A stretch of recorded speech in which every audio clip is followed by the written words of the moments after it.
India गठबंधन की क्या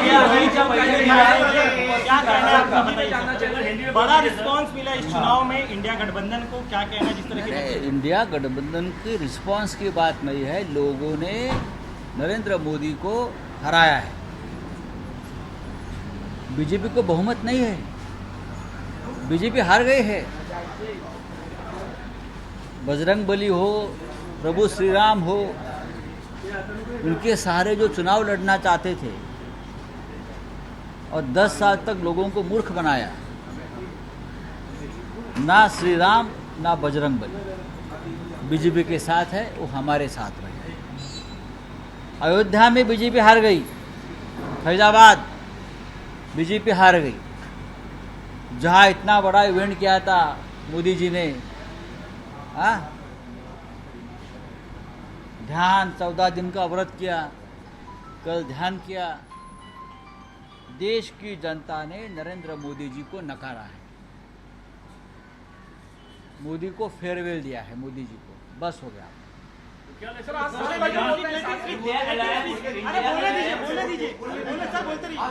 भारतीय जनता पार्टी ने 2014 और 2019 में पूरा बहुमत प्राप्त किया था, अकेले पार्टी, एनडीए वगैरह छोड़ दी। लेकिन 2024 में भारतीय जनता पार्टी को बहुमत नहीं मिला है। ये नरेंद्र मोदी जी का और अमित शाह का बराबर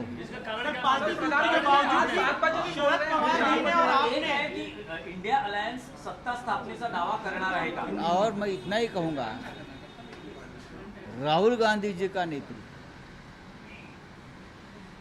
और स्टेट, चाहे ममता बनर्जी हो, यहाँ उद्धव ठाकरे जी हो, शरद पवार साहब है, अखिलेश यादव जी, तेजस्वी, सभी ने जी जान से मेहनत की और ये जो अहंकार है मोदी और शाह जी का, उनको ख़त्म कर दिया है इस देश में।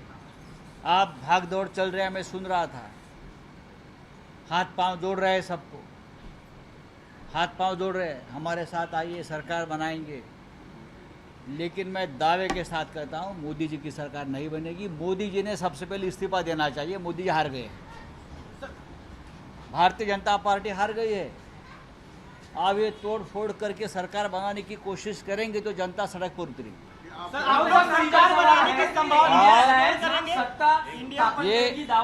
ये प्रधानमंत्री जो है, अपने आप को भगवान मानते थे, उनका नाक कट गया है। ये बिगर नाक के नरेंद्र मोदी आप घूमेंगे देश में, उनका नाक कट गया है पूरा।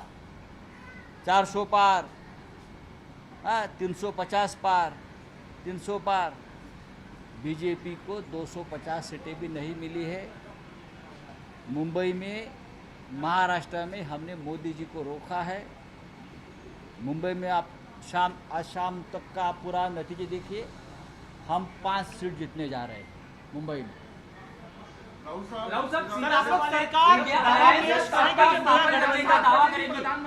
कार्यकर्ताओं को संबोधित कर रहे हैं 7 बजे। करने दीजिए, उनको कहना चाहिए मैं हार गया हूँ। उनकी हार है, पूरी तरह से हार गए हैं। जनता ने नकारा है। राम और बजरंग बली ने कहा है आपको, बस हो गया, आप घर में बैठिए, झोला लेकर जाइए। यही संदेश है जनता का, जनादेश यही है, आप जाइए।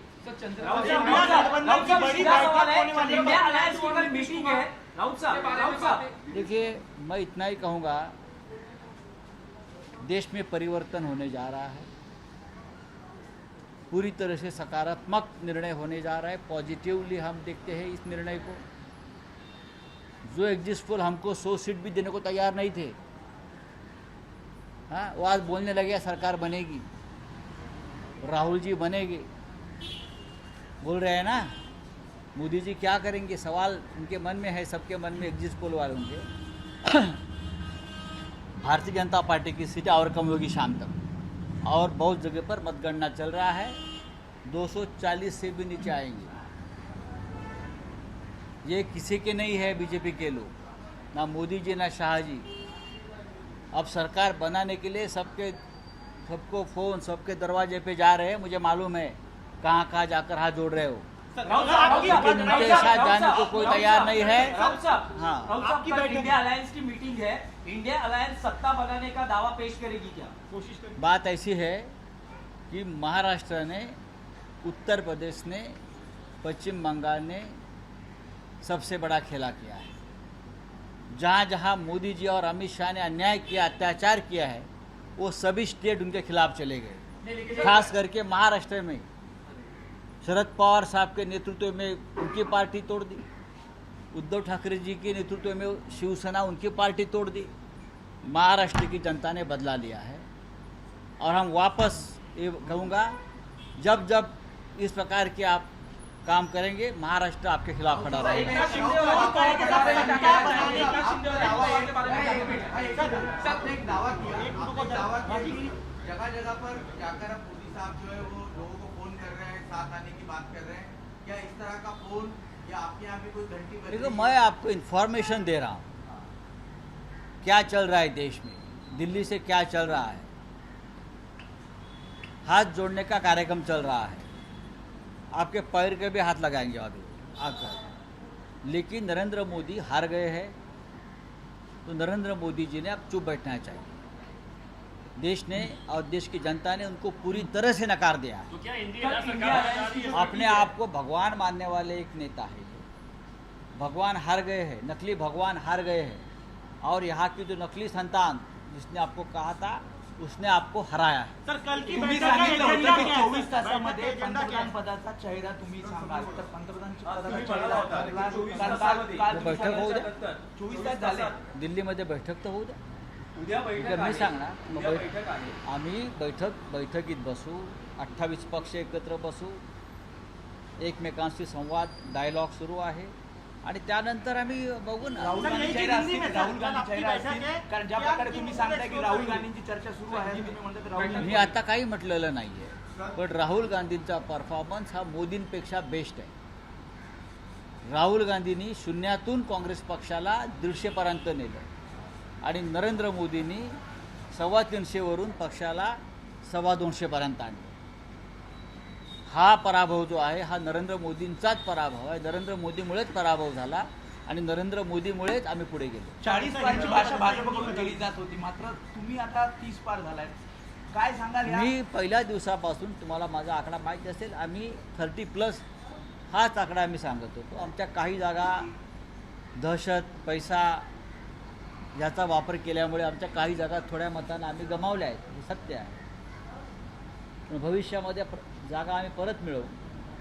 30पेक्षा जास्त जागा आम्ही जिंकू. 30 हा आमचा आकडा कायम होता, आणि आम्ही तेवढ्या जागा जिंकलेल्या आहेत. नारायण राणे सिंधुदुर्गातून विजयी झालेले आहेत, तर मुख्यतः जी माहिती पुढे येते, तर सिंधुदुर्गात आपण जर बघितलं तर आतापर्यंत शिवसेनेसोबत हा सगळा यावेळी शिवसेना मशाल चिन्ह होते, धनुष्यबाण नव्हतं. आम्हाला धनुष्यबाण नसल्याचाही फटका बसला काही ठिकाणी. लोकांच्या मनामध्ये, विशेषतः ग्रामीण भागामध्ये, आदिवासी पाड्यांवर, गावपाड्यांवर धनुष्यबाण चिन्ह हेच पोचलेलं आहे.